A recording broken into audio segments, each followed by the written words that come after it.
Jadi saya apakah penerlibat seorang autor dalam kasus pidana narkoba dapat membebaskannya dari tanggung jawab administrasi terhadap kontrak kerja di Kadis Pakat?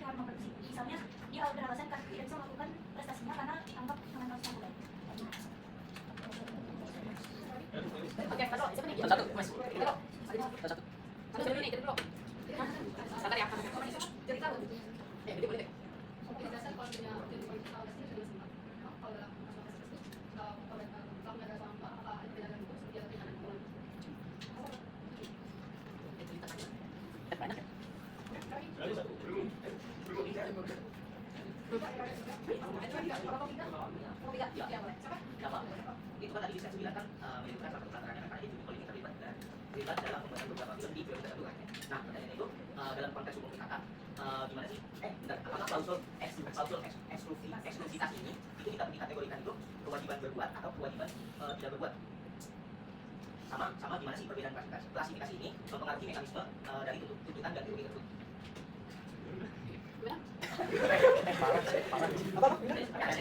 Dalam konteks hukum perikanan, apakah klausul eksklusivitas ini dikategorikan sebagai kewajiban berbuat atau kewajiban untuk tidak berbuat? Sama, bagaimana sih perbedaan klasifikasi ini mempengaruhi mekanisme dari tuntutan dan teori?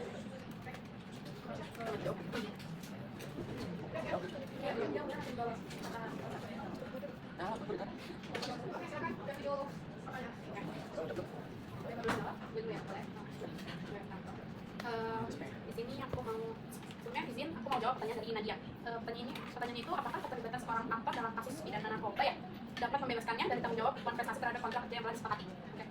Jadi menurut saya keterlibatan seorang aktor itu dalam kasus pidana tidak dapat membebaskannya dari tanggung jawab kompensasi terhadap kontrak kerja yang telah dibuat. Dalam sistem hukum Indonesia, hukum perdata dan pidana itu memiliki ranah masing-masing dan akibat hukum yang berbeda juga. Sehingga penyelesaian perkara pidana maupun perdata ini tidak bisa menghapus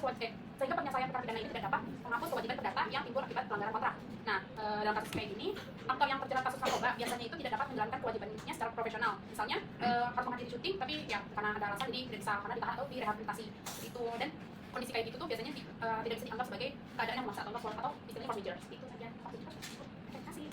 Saya mau jawab pertanyaan Elsa, tadi katanya kalau misalkan ada perjanjian tapi secara lisan tidak tertulis itu gimana caranya? Nah, kalau menurut saya, kalau untuk perjanjian lisan itu sebenarnya sah aja. Kalau misalkan dia tuh bisa memenuhi syarat perjanjian, misalkan pihak satu dan pihak dua sepakat untuk melakukan perjanjian. Nah, kalau misalkan tidak bisa membuktikan, kalau untuk membuktikan itu kan harus ada tertulis. Nah, kalau misalkan dia secara lisan itu biasanya bukti-buktinya itu melalui kayak keterangan saksi, kayak misalkan tidak kalian itu bikin perjanjian tapi apakah ada orang lain gitu. Itu bisa menjadi alat bukti, kayak gitu kalau dari saya.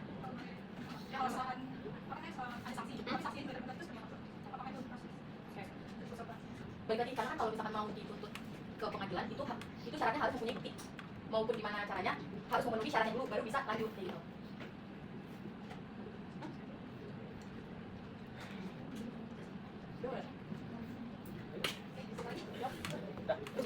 Ya, izin mau jawab pertanyaan Akram. Jadi pertanyaannya tentang sistem kontrak di Indonesia sudah cukup adil dan fleksibel buat demi kedua belah pihak, baik korporasi maupun aktor dan risiko. Kalau kita lihat dari dua sisi, secara hukum positif, sistem kontrak perfilman di Indonesia belum sepenuhnya adil dan fleksibel karena masih berpegang pada proklamasi KUH Perdata yang menempatkan kontrak sebagai undang-undang bagi para pihak.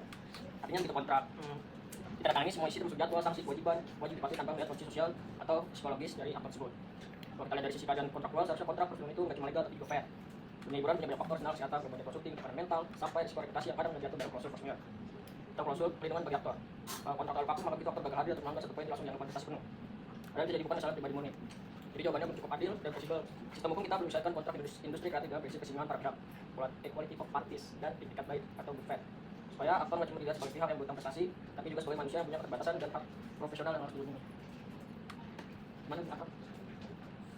Terima kasih. Saya ingin menjawab dari pertanyaannya Syifa kelompok 5. Tadi itu bagaimana unsur esensial dalam perbedaan membuktikan adanya hubungan hukum yang mengikat antara judicial dan kontrak dan apa implikasinya terhadap kontrak. Jadi di unsur esensialnya itu ada subjek, ada objek, ada juga kesepakatan. Dalam proses itu subjeknya tadi didefinisikan ada judicial dan kontrak, sedangkan objeknya itu adalah kewajiban si judicial untuk memintai film yang ada di kontrak baik sejak produksi atau kontrak judicial. Nah, adanya kesepakatan kontraktual ini menunjukkan terpenuhinya unsur fundamental perikatan sehingga kontrak mengikat secara hukum. Hal ini tuh menempatkan ketegangan judicial memenuhi prestasi sebagai bentuk pelanggaran inti perjanjian atau fundamental breach sebagaimana dijelaskan dalam TPP tadi. Saya mau jawab pertanyaan jadi. Saya ingin jawab pertanyaannya dari Jalita. Jika pelaku adalah minor, apakah ada perbedaan dalam hukum seperti keringanan? Artinya jika pelaku seperti Jeffrey Nicole adalah minor atau belum cukup hukum, maka kontrak yang dibuat dapat dianggap tidak sah atau batal demi hukum. Karena salah satu pihak tidak memiliki kecakapan bertindak sebagai disyaratkan oleh pasal 1399 KUH Perdata. Dalam konteks tanggung jawab, terdapat perbedaan atau keringanan dibanding orang dewasa. Seorang minor tidak sepenuhnya dapat dimintai pertanggungjawabkan hukum atas sebuah prestasi, kecuali jika kontrak tersebut disetujui atau diwakili oleh orang tua atau wali yang sah. Oleh karena itu, pengadilan perlu menilai kecakapan hukum sebelum menetapkan tanggung jawab perdata seperti ganti rugi. Dah, apakah cukup? Kalau minor itu, kalau misalkan tanpa sepengetahuan wali, setahu saya itu bisa dibatalkan walaupun perjanjian itu tetap berjalan itu masih dibatalkan. Nah, di sini nambahin tadi, kalau misalnya perjanjian kalau misalkan si pelakunya itu melakukan kecurangan, padahal dia minor nih, tapi dia melakukan kecurangan, nah itu masih bisa diminta pertanggungjawabannya.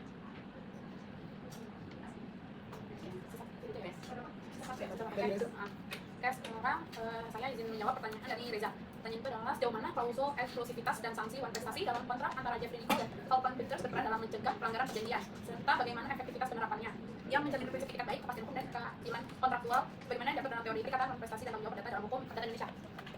Jadi klausul eksklusivitas dan sanksi wan prestasi dalam kontrak Jeffrey Nicole dan Falcon Pictures ini berfungsi untuk mencegah adanya pelanggaran perjanjian yang membatasi dengan membatasi aktor agar tidak hanya bekerja pada satu pihak produksi saja dan memberikan konsekuensi hukum atas ketidakpatuhan. Penerapan klausul ini terbukti efektif secara hukum terlihat dari putusan pengadilan yang menyatakan bahwa Jeffrey Nicole melakukan manifestasi dan wajib membayar ganti rugi. Namun efektivitasnya tetap bergantung pada kejelasan kontrak yang keseimbangan hak kewajiban dan etikat baik kedua pihak.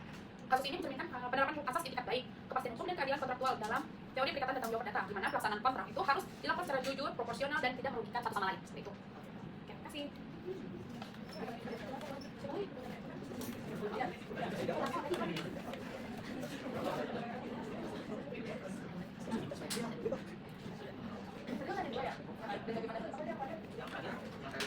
Perbedaan klasifikasi di mekanisme itu tadi.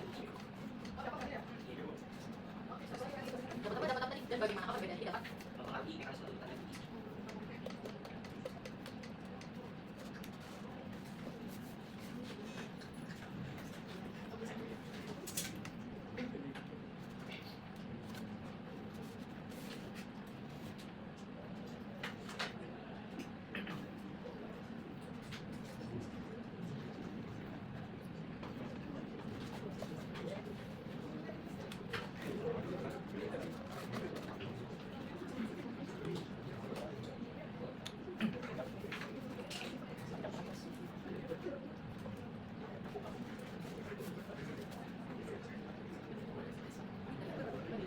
Saya ingin menjawab pertanyaannya itu tetap.